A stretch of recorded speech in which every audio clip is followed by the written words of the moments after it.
हैदराबाद की मशहूर Ramoji film city से हम आपके साथ जुड़ रहे हैं एक बिल्कुल नई कार के साथ। देश में तेज़ी से बढ़ते सब कॉम्पैक्ट एसयूवी सेगमेंट में सबसे नई पेशकश है 2022 Hyundai Venue फेसलिफ्ट। कंपनी ने इसमें कई तरह के बदलाव किए हैं, कई नए फीचर्स दिए हैं, जिनमें से कई तो सेगमेंट में पहली बार देखे गए हैं। आज आपको बता रहे हैं इस कार के बारे में सारी खूबियाँ। अगर खामियां हैं तो वो भी आपको बताएंगे, लेकिन उससे पहले हमारे इस चैनल को सब्सक्राइब ज़रूर करें और बेल आइकन दबाना बिल्कुल ना भूलें, ताकि हमारे सारे वीडियो आपके पास पहुँचें सबसे पहले।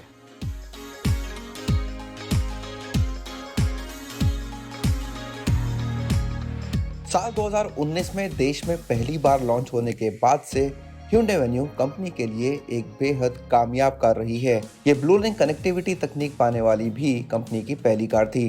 तेजी से बढ़ते सब कॉम्पैक्ट एसयूवी सेगमेंट में Venue ने अपनी अलग पहचान बनाई है और अब कोरियाई कार निर्माता ने इसे एक नए अंदाज में पेश किया है। ये जो आप देख रहे हैं बिल्कुल नया रंग विकल्प है वेन्यू पर। पहली बार Hyundai ने कार के ऊपर डुअल टोन का ऑप्शन दिया है। तो नीचे फेरी रेड, ऊपर है फैंटम ब्लैक रूफ। इसके अलावा 6 मोनोटोन ऑप्शन भी हैं। अलॉय व्हील्स डिज़ाइन इसका नया है और अब सारे डीजल और सारे टर्बो पे आपको 16 इंच मिलेंगे। पहले ऐसा नहीं था। हाँ, अगर आप 1.2 लीटर पेट्रोल लेते हैं तो वहाँ आपको 15 इंच के टायर से कॉम्प्रोमाइज़ करना पड़ेगा। और फिर कहते हैं कार के चेहरे की बात, यहाँ बहुत कुछ बदल गया है। बिल्कुल नया चेहरा है वेन्यू में। तो पहले हैलोजन लैंप्स थी, अब ऊंचे वेरिएंट्स में आपको एलईडी लैंप्स मिल जाती हैं।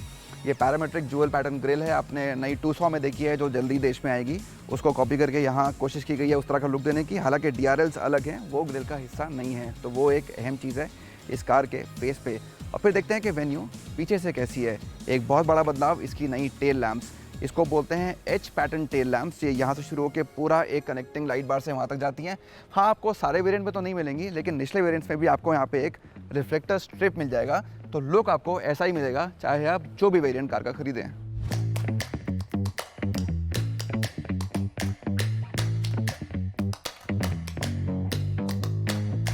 कार के अगले और पिछले बम्पर्स को भी एक नया लुक दिया गया है। डोर हैंडल्स पर क्रोम आपको केवल इस सबसे महंगे SXO ट्रिम पर ही मिलेगा, जबकि रूफ रेल्स सबसे सस्ते ई ट्रिम को छोड़कर बाकी सभी पर दिए गए हैं। कहना होगा कि कार अब पहले से कहीं ज़्यादा आकर्षक लगती है और इस नई डिज़ाइन के बाद समय के साथ चल रही है।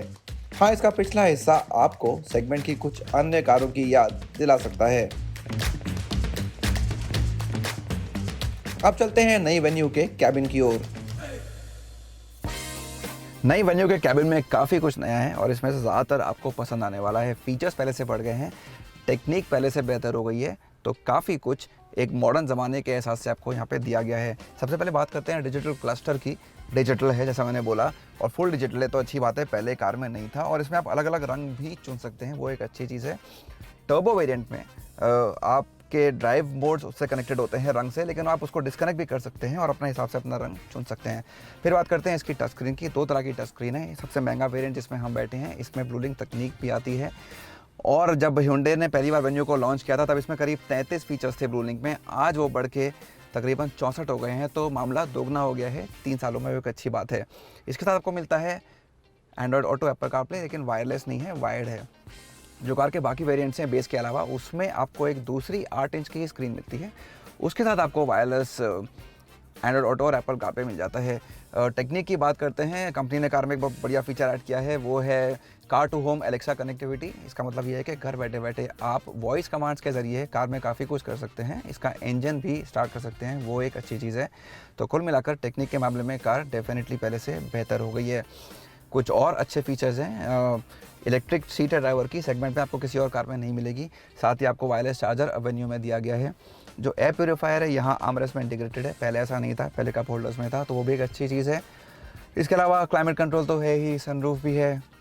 और फाइनली ये जो लुक है कैबिन का, ये थोड़ा बदला है। तो ये ग्रेज बोलते हैं इसको, कॉम्बिनेशन है बेज और ग्रे का। सीट्स पे देख सकते हैं, डैशबोर्ड पे देख सकते हैं। तो कुल मिलाकर एक अच्छा फील मिलता है नई वेन्यू के कैबिन में।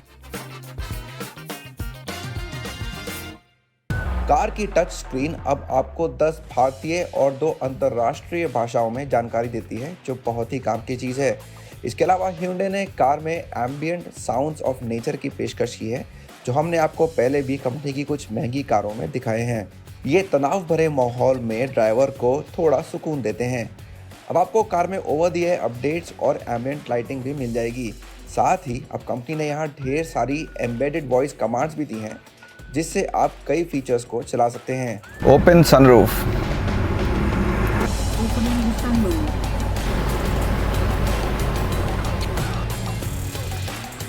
तो आप में से जिन लोगों को Hyundai Venue के सेकेंड रो के स्पेस से शिकायत थी, क्योंकि मुझे थी, उनके लिए Hyundai ने एक अच्छा काम किया है कि यहाँ पे आपको 2 स्टेप रिक्लाइन फीचर दे दिया है। तो आप एक बटन उठा के सीट को थोड़ा रिक्लाइन कर सकते हैं, तो ज़्यादा स्पेस का एहसास आपको यहाँ मिल जाता है। वो एक अच्छी बात है। और यहाँ भी एक अच्छा काम किया है कि ये डिज़ाइन इस तरह से किया गया अगली सीट्स को कि एक बड़ा गैप यहाँ बन जाता है, तो ठीक ठाक नी रूम भी आपको मिल जाता है। इसके अलावा आराम का अच्छा ख्याल रखा है। सीट चौड़ी है तो अंडर थाई सपोर्ट भी अच्छा है। सेंटर आर्मरेस्ट दिया गया है। एसी वेंट्स तो हैं ही पहले की तरह। और एक और इम्पॉर्टेंट एडिशन है, 2 चार्जिंग पोर्ट दिए गए हैं, दोनों सी टाइप हैं। ये पहले कार में नहीं था।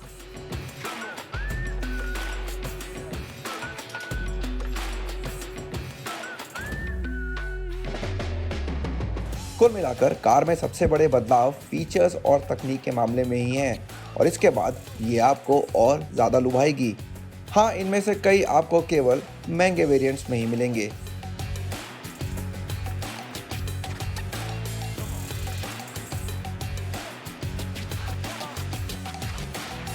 अब हम निकले रामोजी फिल्म सिटी के बाहर हैदराबाद की सड़कों पर कार की सवारी करने के लिए।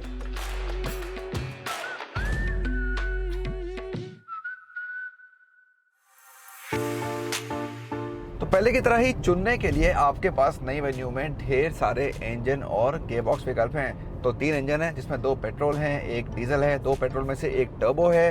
तो हर तरह की परफॉर्मेंस आपको यहाँ इस कार के साथ मिल जाएगी। इसके अलावा मैनुअल गेयरबॉक्स है, IMT है, जिसकी शुरुआत सबसे पहले हिंदुस्तान में वेन्यू के साथ ही हुई थी। और हाँ, साथ में DCT तो है ही, जो Hyundai की कई कारों में बहुत अच्छा परफॉर्मेंस दे चुका है। लेकिन ये भी अहम है कि सारे इंजन्स के साथ आपको हर तरह के गेयरबॉक्स नहीं मिलेंगे। तो 1.2 पेट्रोल के साथ आपको सिर्फ मैनुअल मिलेगा 5 स्पीड। उसके बाद डीजल के साथ भी आपको सिर्फ मैनुअल ही मिलेगा, लेकिन वहाँ मिलेगा 6 स्पीड। डीजल में कोई ऑटोमेटिक नहीं है। फिर आया टर्बो।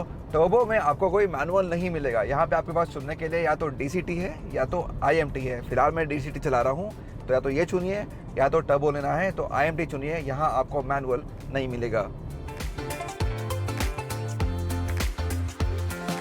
माइलेज की बात करें तो Hyundai Venue प्रभावित करना जारी रखती है। जहां छोटा लेकिन ताकतवर टर्बो अपने दोनों गेयरबॉक्स के साथ करीब 18 किलोमीटर प्रति लीटर से अधिक देता है, वहीं 1.2 लीटर पेट्रोल आपको 17 किलोमीटर प्रति लीटर दे देगा।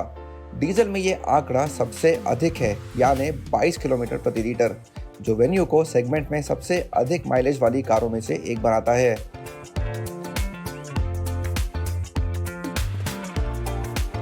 हैंडलिंग अभी भी काबिले तारीफ है और कार के छोटे आयाम इसमें मदद करते हैं।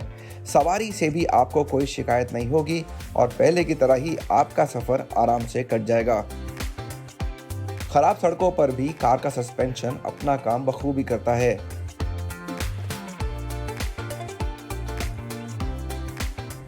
एक बड़ा फर्क जो Hyundai ने इस नई कार में किया है वो ये कि जो DCT गेयरबॉक्स है नई जनरेशन का है, तो उसकी परफॉर्मेंस पहले से थोड़ी सी बेहतर लगती है, थोड़ा ज़्यादा तेज़ लगता है और गियर भी थोड़ा चुस्ती से बदलते हैं अगर आप पहले से इसको कंपेयर करें।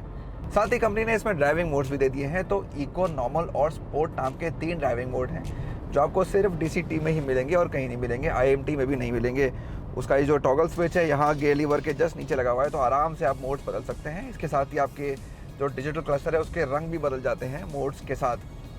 तो इको और नॉर्मल में तो मुझे कोई खास फर्क नहीं लगा, लेकिन अगर आप स्पोर्ट में डालते हैं तो यकीनन इसकी परफॉर्मेंस, इसका पिकअप बाकी दोनों मोड से थोड़ा तेज़, थोड़ा बेहतर लगता है। हालांकि इंजन या सस्पेंशन या स्टीयरिंग में आपको कोई फ़र्क नहीं लगता। तो जो मेन फ़र्क आता है वो गाड़ी के पिकअप और एक्सेलरेशन में ही दिखता है स्पोर्ट मोड में।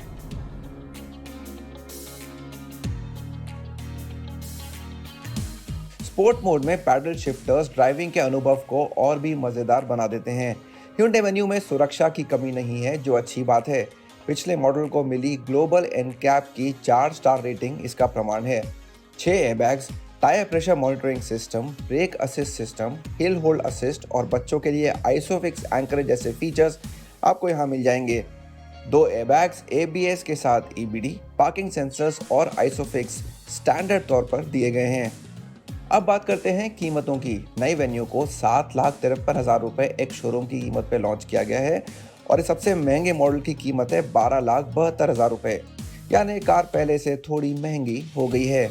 लेकिन अभी इसकी शुरुआती कीमत टाटा नेक्सॉन और मारुति सुजुकी विटारा ब्रेज़ा से कम ही है। लेकिन मारुति जल्द ही ब्रेज़ा नाम से इसका एक नया मॉडल आने वाली है। और हम वेन्यू की कोरियाई बहन को कैसे भूल सकते हैं। किया सोनेट की कीमतें 7,15,000 और 13,79,000 रुपए के बीच हैं। hyundai को अब तक वेन्यू के लिए 25,000 से अधिक बुकिंग मिल चुकी हैं और हैरानी की बात यह है कि डीजल अभी भी एक लोकप्रिय विकल्प बना हुआ है। नई वेन्यू के साथ hyundai की कोशिश है युवाओं को एक आधुनिक फीचर से भरी हुई कार देने की, जो शहरी भीड़ भाड़ में अलग दिख सके, और कंपनी ने ये करने में कामयाबी पाई है।